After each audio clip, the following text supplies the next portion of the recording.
ओम श्री वेद पुरुषाय नमः।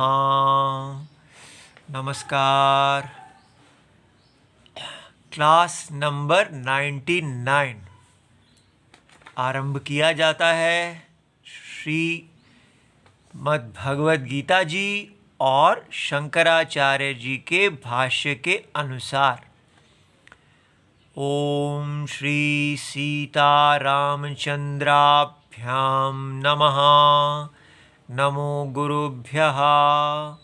अथ कालदेवताः श्री संवत् 2081 चैत्र शुक्ल पक्षः तृतीया। ठीक है, चैत्र के नवरात्रे चल रहे हैं। आज तीसरा दिन है। बहुत मंगल है। देवी माता हम पे कृपा करें। गुरुवारः कृत्तिका नक्षत्रम।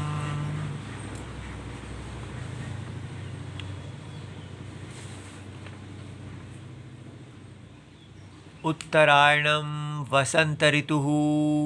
ओम तत्सत्। श्री शंकराचार्याय गुरवे नमः। अच्छा जी, तो हम अब कुछ दिनों से ये देख रहे हैं कि हमको बड़ी सावधानी से भगवत गीता के अंदर प्रवेश करना है। अगर हम परंपरागत तरीके से भगवत गीता में प्रवेश नहीं करेंगे तो हम अपना अहित कर बैठेंगे।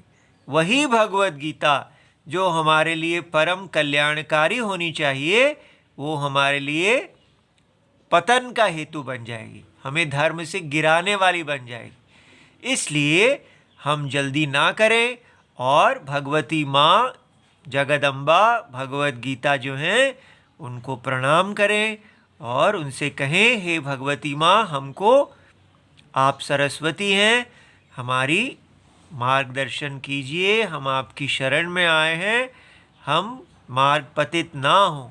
हमारी माता हमें ठीक मार्ग में डालें। अच्छा जी, तो आज हम उसी कि हम कैसे ठीक मार्ग में जाएं, उसके लिए भगवान की प्रेरणा से आज वैचारिक प्रगति क्रम, sequence of progress in thinking, माने आपको ये दिखाया जाएगा कि सबसे नीच विचार क्या है, फिर उसके ऊपर क्या आता है, फिर ऊपर क्या आता है, हम कैसे वैचारिक प्रगति करते हैं। ठीक है, तो जब हम सबसे नीचे पायदान में क्या है, ये बात समझ में आ गई।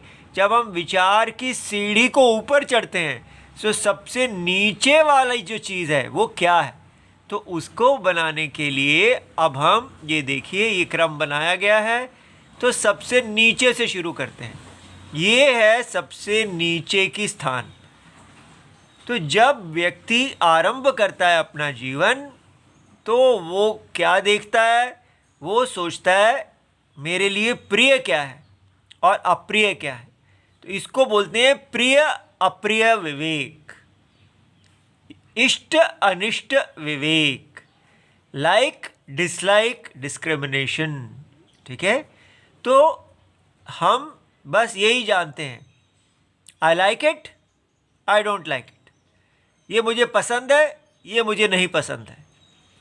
जो मुझे प्रिय है वो मैं उसके पीछे मैं आकर्षित होता हूँ, और जो मुझे प्रिय नहीं है उसके पीछे मैं आकर्षित नहीं होता। ठीक है, प्रवृत्ति निवृत्ति। प्रवृत्ति किधर की, कर्म, जो भी प्रिय है उसको प्राप्ति के लिए मैं कर्म करना चाहता हूँ, उसको मैं प्राप्त करके सुखी होना चाहता हूँ। तो ये कहानी कहाँ से शुरू होती है, ये मैं देह हूँ, हम सब आत्मा देह है, मैं देह हूँ, आई एम द बॉडी। इस अविवेक से ही हम जन्म लेते हैं। ये अनादि अज्ञान है।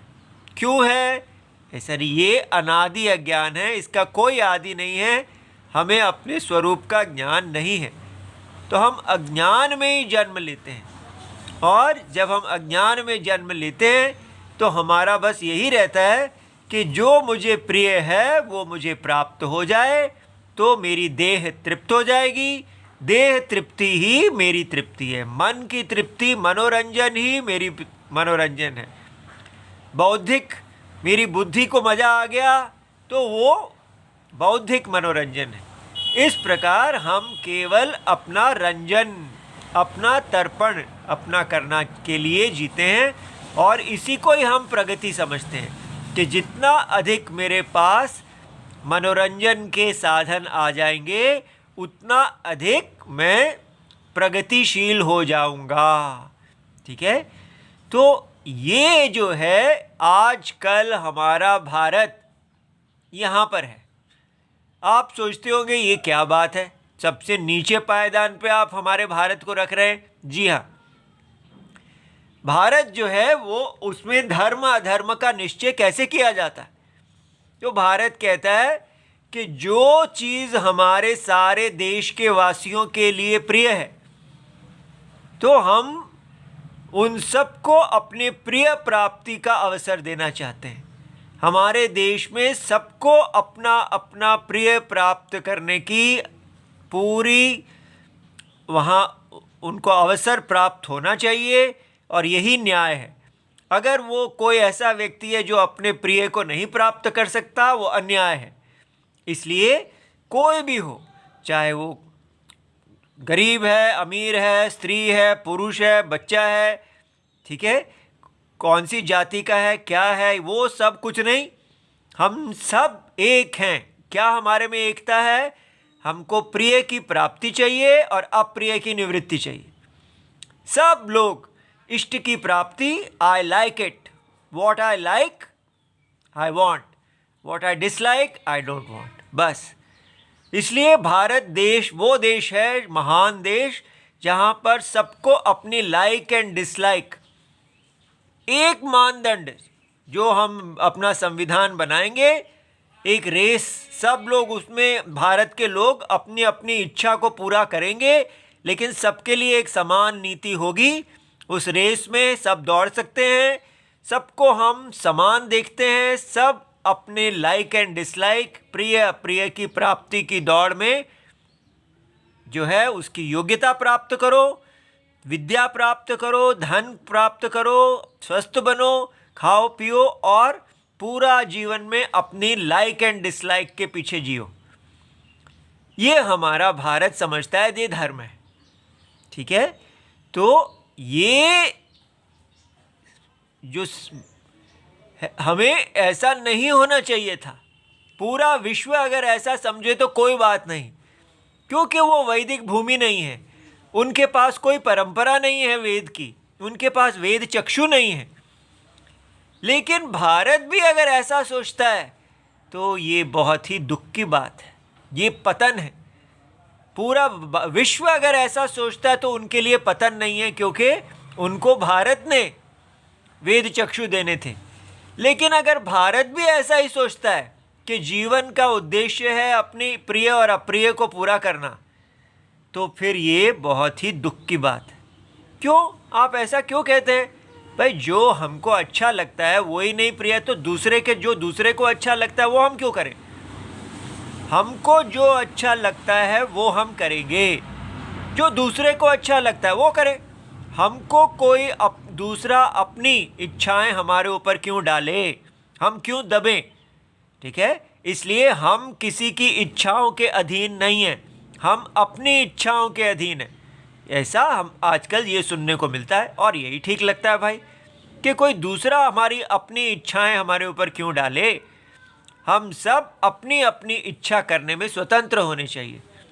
लेकिन इसका क्या अर्थ है कि मेरी देह जो कहती है वो मैं करूँगा, जो तुम्हारी देह कहती है वो तुम करोगे, तो इसलिए मैं तुम्हारी देह का दास नहीं हूँ, मैं अपनी देह का दास हूँ। तो भारत कहता है यहाँ पर सब अपनी अपनी देह के दास रहो। देह की दासता करना जो है यही जीवन की सफलता है। इसलिए कहा जाता है अपने अपने सपने सारे पूरे करो। जीवन का उद्देश्य है अपने सपने पूरे करना। लेकिन अब भारत क्या कह रहा है साथ में, लेकिन सारों के जो सपने हैं वो वास्तव में देश राष्ट्र के सपने होने चाहिए। तो जब व्यक्तिगत सपने पूरे होंगे तो राष्ट्र का सपना पूरा होगा। तो राष्ट्र क्या है? राष्ट्र जो है वो सारे छोटे छोटे देहों के जो सारे लोग हैं जो अपनी अपनी देहों को पूर्ण करना चाहते हैं, उनका एक समूह है। तो ये सारे अब महत्वाकांक्षी जो यहाँ पर भारत में भरे हुए हैं, जो अपनी देह को भरने के लिए पैदा हुए हैं, उनको कहा जाता है कि आप सब अपने अपने सपने पूरे करेंगे तो राष्ट्र की वृद्धि होगी। सारे सपने मिलके राष्ट्र के सपने पूरे हो जाएंगे। इस प्रकार राष्ट्र की वृद्धि करना, अपने सपनों को पूरा करना, तो राष्ट्र की वृद्धि है। देखो, इसका मतलब राष्ट्र की लाइक्स एंड डिसलाइक्स। जो राष्ट्र को क्या अच्छा लगता है? अमीर बनना, खूब पैसा कमाना और नाम कमाना और ऊंचे ऊंचे मेडल प्राप्त करना। ये सब आप समझते होंगे कि मैं कुछ पागल हूँ, ये इस तरह की बातें कर रहा हूँ। आप स्वयं देखिए, सच में जो मैं हमारे जैसी जो बातें करेगा उसको महापागल ही समझा जाएगा, क्योंकि सारे लोग इसी चीज़ को ही सत्य समझते हैं। इसलिए ध्यान से देखिए, हमारा शास्त्र क्या कह रहा है कि तो दास्ता, देह की दास्ता जो है वो सबसे नीच विचार है, जिसके अंदर कोई भी प्रगति नहीं है, कोई संस्कार नहीं है। ठीक है, आप पता है ये श्लोक, ज्ञानम न शीलम गुणो न धर्मम, ठीक है, ते मृत्यु लोके भूमि भार भूता मनुष्य रूपेण मृगाः चरंती। जिनके पास वेद के चक्षु नहीं है, जो केवल मनुष्य के अपने देह को भरने के लिए ही जीते हैं, वो मनुष्य के रूप में भूमि के ऊपर भार हैं, मृग चरने वाले हैं, पशु हैं। इसलिए हमारे देश में देह की दास्ता करने वालों को पशु कहते हैं। लेकिन आज यही भारत अपनी पूरी संस्कृति को भूल के पशुत्वम को कह रहा है कि हाँ, अगर आप देह की तुष्टि के लिए जी रहे हैं अब तो वो बहुत अच्छी बात है। नहीं नहीं, ऐसी बात नहीं है। हमारे भारत में ऐसा नहीं कहते हैं। हमारे भारत में कहते हैं अपनी देह की तुष्टि के लिए मत जियो, दूसरों की देह की तुष्टि करो। अच्छा चलो, यही ठीक है, आप दूसरों की तो देह तुष्टि करते रहो, तो रही तो देह तुष्टि ना। चाहे अपनी देह की तुष्टि में लगे हैं या दूसरों की या पूरे भारत की या पूरे विश्व की, देह तुष्टि तो देह तुष्टि ही है। इसलिए जहाँ पर देह तुष्टि के आधार पे धर्म का निश्चय होता है, वो सबसे नीच लोग होते हैं। ठीक है, अज्ञानी, मूर्ख, विद्या जिनके पास है ही नहीं, पशु तुल्य, सबसे ज़्यादा निंदनीय लोग वही हैं जो देह के दास होते हैं। और ये महान देश आजकल ये बना हुआ है। ठीक है, अब देखिए कि हमारे भारत में स्त्रीवाद, जातिवाद आदि इतने वाद हैं, सब लोग लड़ रहे हैं। क्या, किस चीज़ के लिए लड़ रहे हैं? मेरा प्रिय पूरा होना चाहिए। ठीक है, स्त्री एम्पावरमेंट ऑफ वुमेन, स्त्री शक्तिकरण हो या जो उच्च जाति शक्तिकरण, नीच जाति शक्तिकरण, कितने भी शक्तिकरण है, सारा शक्ति का मतलब क्या है? मेरा प्रिय पूरा होना चाहिए, मेरी देह तुष्ट होनी चाहिए, मुझे मेरी देह तुष्टि का अधिकार मिलना चाहिए। और क्या कहा जा रहा है? जितना भी आप ऊंचे बढ़ो, ऊंचे लक्ष्यों को पूरा करो, और जो जैसे कोई अपाहिज भी हो और वो हिमालय पर्वत पे चढ़ जाए तो उसको राष्ट्रीय पुरस्कार दिया जाए। वाह, बहुत ही बढ़िया बात है। ये हिमालय पर्वत पे आपको किसने चढ़ने के लिए कहा? नहीं नहीं, उसने अपनी देह की जो कमियां थी उसकी भी परवाह नहीं की। इतना जुनून था उसके अंदर कि वो हिमालय पर्वत पे चढ़ गया। तो बहुत अच्छा किया उसने।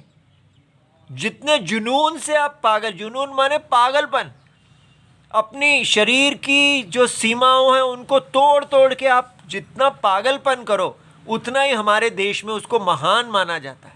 नए नए कीर्तिमान बनाते रहो, नए नए आविष्कार करो। किस लिए आविष्कार करो?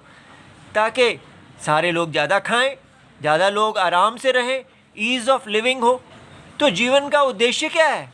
ईज़ ऑफ लिविंग, आराम से जी सकें, ज़्यादा सुविधाएं हो। ये सब का सब देह तुष्टि, आई लाइक आई डिसलाइक में रहता है। ठीक है, तो इसी को रावणवाद कहते हैं।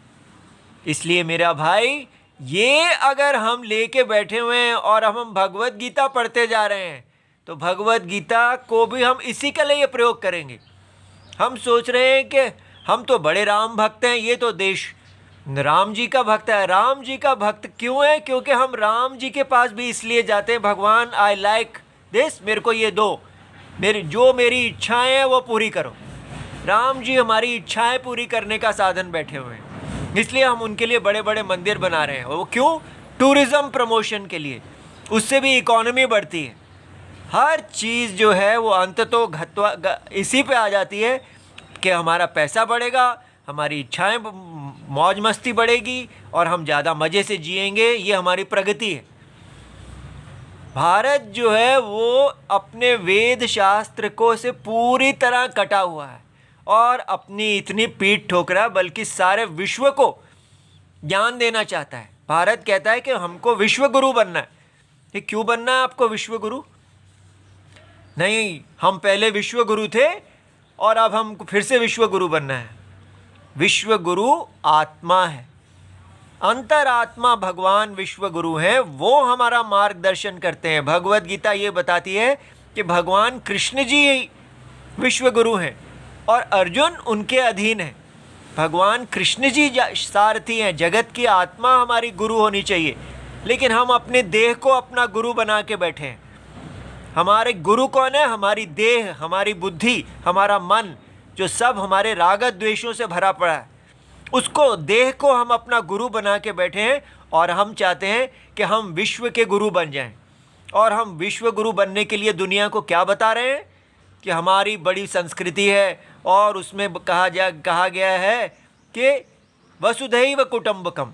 ये सारा दुनिया जो है ये एक कुटुंब है, एक परिवार है, इसलिए शांति से रहो। हमारा देश शांति प्रिय देश है।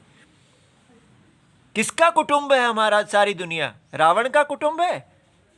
ठीक है, इसलिए कुटुंब का क्या मतलब? परिवार माने जिस परिवार में सारे के सारे लोग मिलके खाना चाहते हैं।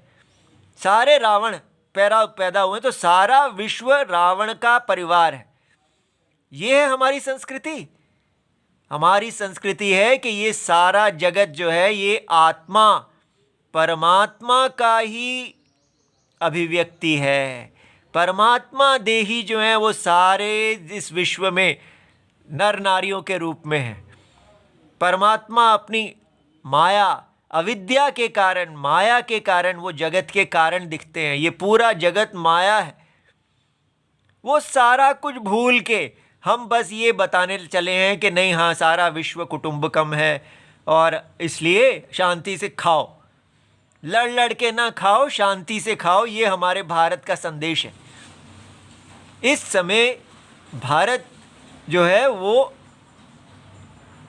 जब तक हम ये नहीं देखेंगे कि हम तो पतित हैं, हमको मोटिवेशनल क्लासेस में बताया जाता है never lose your self confidence, अपना कभी भी आत्मविश्वास मत खो। आत्मविश्वास किस चीज़ पे आत्मविश्वास है आपका? कि देह को भरना जो है वो सबसे अच्छी चीज़ है।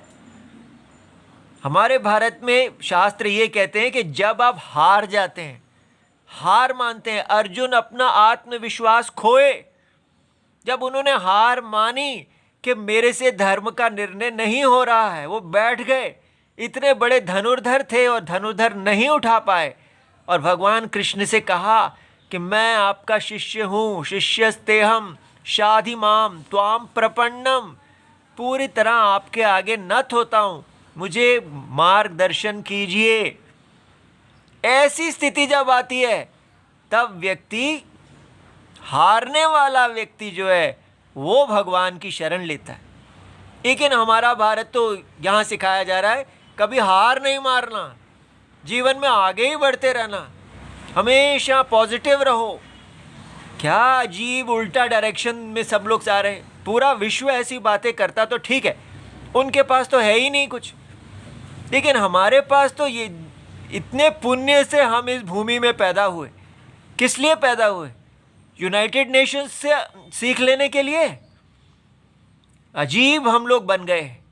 इसलिए मेरे भाई, ये सब जो हमको बताया जा रहा है, ये कोई डांटा नहीं जा रहा, ये हमारी चक्षु खोली जा रही हैं। जो उत्तिष्ठत जागृत प्राप्य वरान निबोधत, वो जो हमने कठोपनिषद का श्लोक देखा था, वो क्या कहता है? वो ये नहीं कहता कि rise awake and not stop till the goal is met. हमने देखा था कल की क्लास में कि उसमें तो लिखा है कि अविद्या से बाहर निकलो, मोक्ष की प्राप्ति करो। और ये मोक्ष की प्राप्ति का मार्ग बहुत कठिन है, क्योंकि आपको भोगों से अपने आप को निवृत्त करना पड़ता है और तत्व विचार करना पड़ता है। उस सारे को छोड़ के हम अपने बच्चों को उस श्लोक को कह के कि देखो, राइज अवेक, उठो और पागल की तरह तब तक लगे रहो जब तक आप अपने गोल्स को मीट ना कर लो। अब बताओ, भोगी का गोल कब मीट होगा? कब वो कहेगा कि बस मेरा गोल मीट हो गया? तब आप कहेंगे नहीं, गोल तो आगे बढ़ते ही रहना चाहिए, क्योंकि प्रगति का कोई अंत नहीं होना चाहिए। तो इसका मतलब जब तक आप मर के गिर नहीं जाते तब तक आप भागते रहो, एक लालची आदमी की तरह। वो लियो टॉल्स्टॉय की जो कहानी थी, how much land does a man need. एक व्यक्ति को कहा गया कि आप एक पूरे चक्र में आपको भागना होगा, और आप पूरे दिन में जितना बड़ा चक्र भाग लेंगे उतनी भूमि आपकी होगी।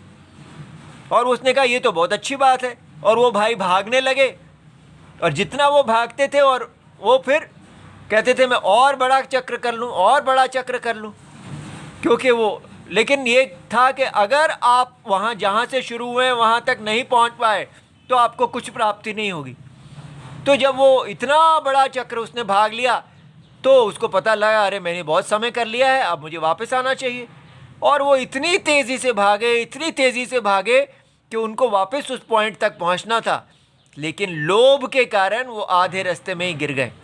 और जब वो मरे तो कहा गया कि उनको केवल 6 फुट, अब उनके शरीर के जितने माप की जितनी भूमि थी उतनी में उनको गाड़ा गया। तो कितना लैंड व्यक्ति को चाहिए। लोभ, जो व्यक्ति लोभ के पीछे पड़ा हुआ है वो नाश को प्राप्त होता है। एक रशिया के देश में निकली हुई ये कहानी, और हमारे देश में तो इतना इस लोभ के विरुद्ध कहा गया है, लेकिन हम पूरी तरह भूले हुए लोभी भारत बना रहे हैं। इसलिए ये जब तक इसको नहीं देखेंगे कि आई लाइक माई डिसलाइक, ये तो सब वानर, अयोध्या के वानर भी कर लेते हैं, इसमें क्या बड़ी बात है? तो फिर बड़ी बात किसमें है? बड़ी बात किसमें है? उसको जानने के लिए आपको यहाँ से पहले रत्नाकर डाकू का रास्ता अपनाना होगा। रत्नाकर डाकू हमको सिखाएंगे अब। हाँ, रत्नाकर डाकू वो हैं जो पहले वाल्मीकि जी रत्नाकर डाकू थे। और रत्नाकर डाकू को जब ये पता चला, इतना उपदेश उन्होंने सुना नारद जी से, क्या आप तो डाकू बने हुए हैं, यज्ञ के डाकू, नारायण के यज्ञ के डाकू बने हुए हैं। आप उस यज्ञ को जानते ही नहीं जिसके लिए आप पैदा हुए हैं। उस देही के यज्ञ को आप नहीं जानते, आप तो देह के तर्पण में लगे हैं। ये देह तो देही के यज्ञ के तर्पण के लिए है, तो वो देही को नहीं जानते थे। तो तब उन्होंने उनको राम जी, क्या आप राम जी का नाम लो, उनको पुकारो और उससे अपने पाप को क्षय करो। सीधा का सीधा व्यक्ति यहाँ से बाहर नहीं निकल पाएगा।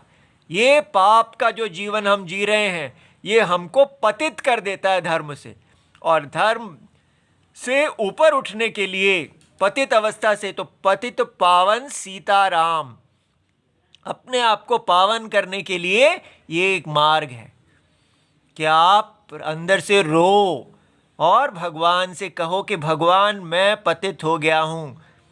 ऐसा वाल्मीकि जी ने किया, उन्होंने माना कि वो पतित हो गए हैं, और उन्होंने, अर्जुन ने भी माना कि वो धर्म से पतित हैं, उनको धर्म का कोई ज्ञान नहीं है, लेकिन हमारा अहंकार हमें मानने ही नहीं देता।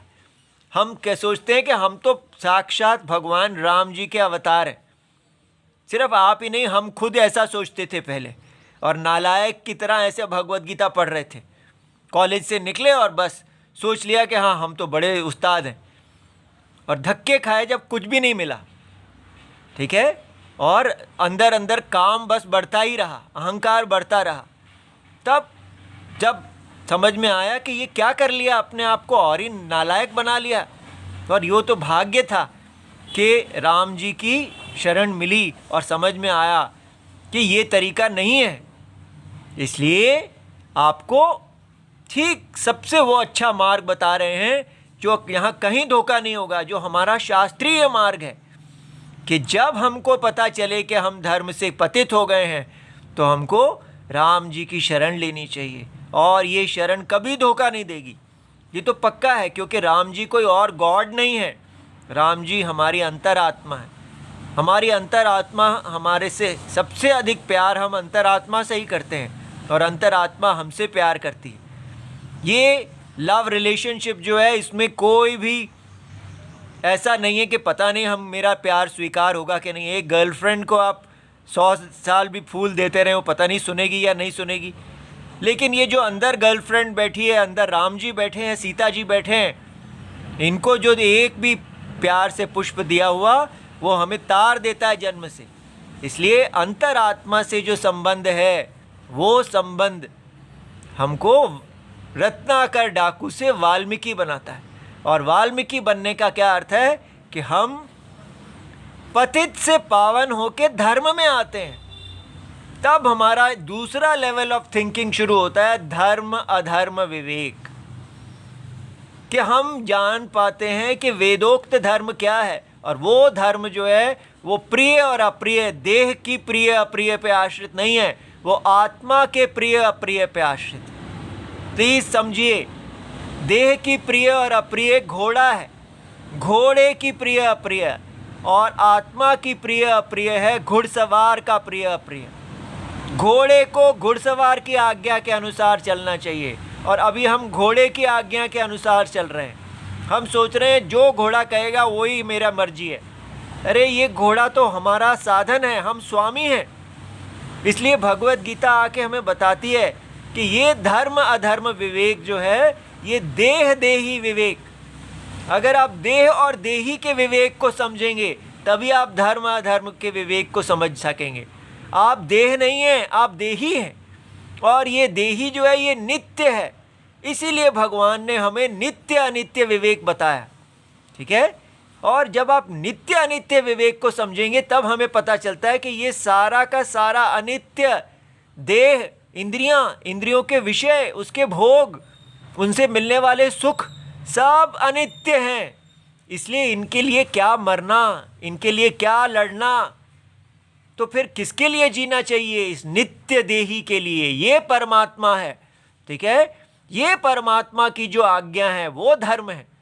इसलिए ये तो मैला चश्मा है, ये देह को हमें शुद्ध करना है, इस घोड़े को हमें साधना है। हम अपने इस घोड़े को साधे बिना ही बस पूरी दुनिया को विजय करने निकल पड़े हैं, सिकंदर की तरह।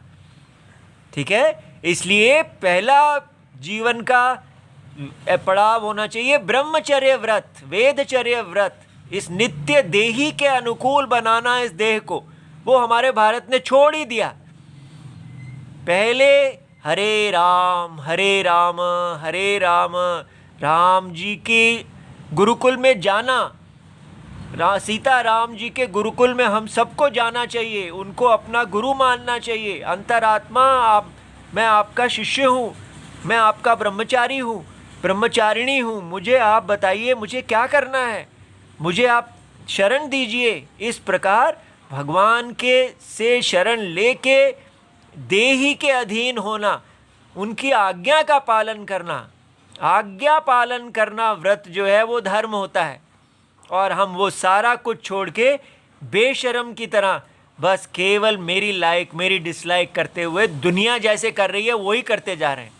इसलिए ये जो नित्य अनित्य विवेक है, इसमें जो आपको इतनी सारी ये शम ये देखिए जो हमने क्लास नंबर 94 में किया था, नित्य अनित्य वस्तु विवेक, और उसके आधार पर ये शम दम आदि ये हमारे चरित्र को निर्वाण करने वाले हैं कि हमारा अंतःकरण शांत हो, हमारी इंद्रियां शांत हो, हमें उपरति हो भोगों से, हमारे अंदर ये सारे संसार के जो सुख और दुख हैं इनको सहने की शक्ति आए, और फिर हमारे अंदर एक चित्त का समाधान आ जाए कि बस मुझे जीना है, केवल प्राण जाए पर राम ना जाए, अंतरात्मा ना जाए, और श्रद्धा और हमारे अंदर मोक्ष की इच्छा हो।